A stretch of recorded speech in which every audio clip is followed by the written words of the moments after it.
আসসালামু আলাইকুম ওয়া রাহমাতুল্লাহি ওয়া বারাকাতুহু নাহমাদুহু ওয়া নুসাল্লি আলা রাসূলিহিল কারীম আম্মা বা'দ ফাআউযু বিল্লাহি মিনাশ শাইতানির রাজীম বিসমিল্লাহির রহমানির রহিম ইন্নাল্লাযীনা আমানু নিশ্চয় যারা ঈমান আনে আল্লাহ এবং রাসূলের উপর বিশ্বাস স্থাপন করে ওয়া আমিলুস সলিহাতি এবং সৎকর্ম করে আল্লাহর আদেশ অনুযায়ী প্রত্যেকটি কাজ করে হালালকে হালাল মনে করে হারামকে হারাম মনে করে বর্জন করে লাহুম জান্নাতুন নাঈম তাদের জন্য রয়েছে নিয়ামতপূর্ণ জান্নাত নিয়ামতে ভরা জান্নাত সেখানে প্রচুর পরিমাণে সুস্বাদু খাবার রয়েছে সুন্দর সুন্দর পোশাকের ব্যবস্থা রয়েছে আরামদায়ক বাসস্থানের ব্যবস্থা রয়েছে আল্লাহ হৌর গিলমানের ব্যবস্থা করে রেখেছে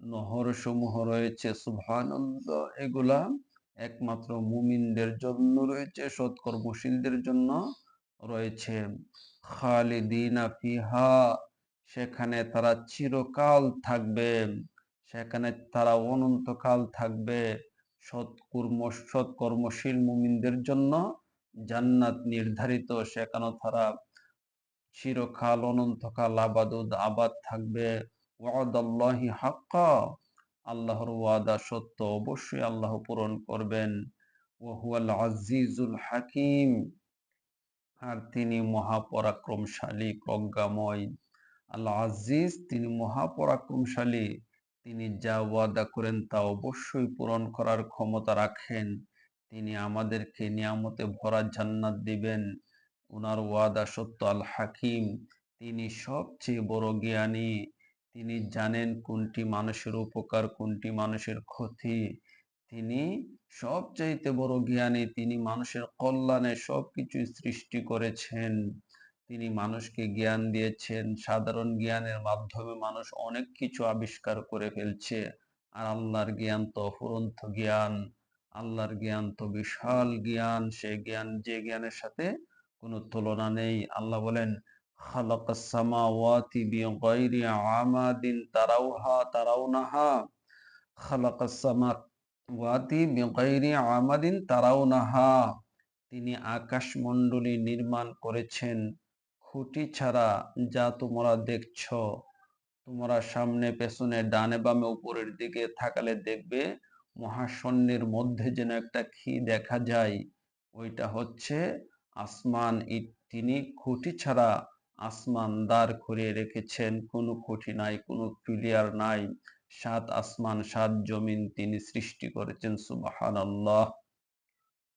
তারপর আল্লাহ বলেন ওয়া আলকা ফিল আরদি রাওয়াসিয়া ওয়া আলকা ফিল আরদি রাওয়াসিয়া আর জমিনে স্থাপন করেছেন সুদৃঢ় পাহাড় জমিনে স্থাপন করেছেন সুদৃঢ় পাহাড় আপনারা তো শুনেছেন হিমালয় পর্বত রয়েছে এটা কত বড় পাহাড় বিশাল আপনারা শুনেছেন এভারেস্ট রয়েছে বিশাল পাহাড় মুসা ইব্রাহিম বাংলাদেশের ছেলে এভারেস্ট জয় করেছে কত অসাধারণ কাজ করেছে আল্লাহ এই পাহাড়গুলো সৃষ্টি করে জমিনকে স্থির রাখার জন্য পেরেক হিসেবে ব্যবহার করেছে খুঁটি হিসেবে ব্যবহার করেছে ডাল হিসেবে ব্যবহার করেছে আকাশ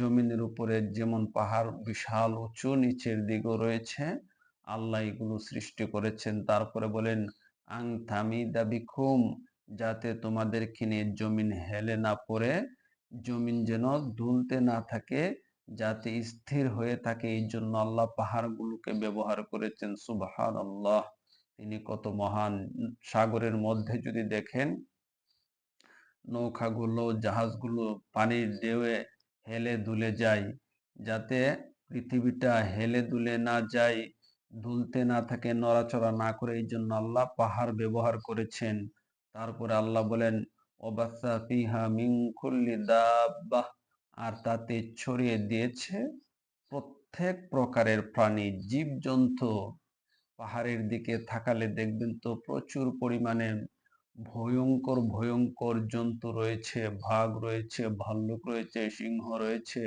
নিরীহ প্রাণী হরিণও রয়েছে গবাদি পশু গরু রয়েছে। সাগরের মধ্যে থাকলে দেখবেন বিশাল বিশাল মাছ রয়েছে, স্থলে মাটিতে রয়েছে কেঁচো রয়েছে, বিভিন্ন ধরনের পোকামাকড় রয়েছে। সুবহানাল্লাহ, আল্লাহর সৃষ্টি কত সুন্দর! এগুলা সব মানুষের উপকারের জন্য সৃষ্টি করেছেন। তারপরে আল্লাহ বলেন ওয়া আনজালনা মিনাস সামাই মাআন, আর আমি আকাশ থেকে পানি বর্ষণ করি। আল্লাহ আকাশ থেকে পানি বর্ষণ করে জমিনে। জমিনের মধ্যে বিশাল বিশাল সাগর রয়েছে, নদী নালা রয়েছে, খাল বিল রয়েছে, পুকুর রয়েছে। ওইগুলার পানি বাষ্প করে আল্লাহ আকাশে নেয়। আকাশ থেকে আবার বৃষ্টির মাধ্যমে জমিনের মধ্যে এই পানিগুলা ফেলে।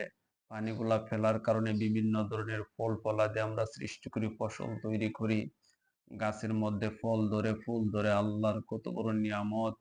এই মাটি থেকে আবার শস্য উৎপন্ন হয়।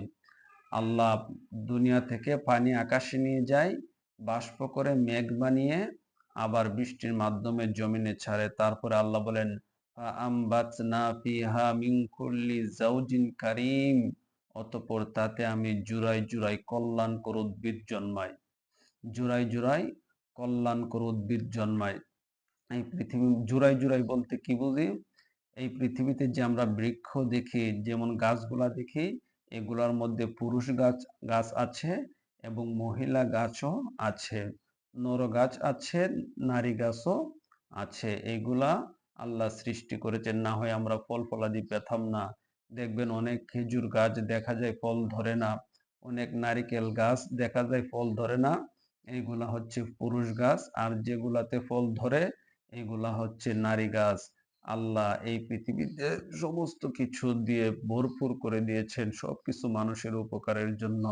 আল্লাহর এই আয়াতগুলোর প্রতি যেন আমল করতে পারি, আল্লাহর গোলামি করতে পারি, সেই রকম তৌফিক যেন আল্লাহ দান করেন। আমিন।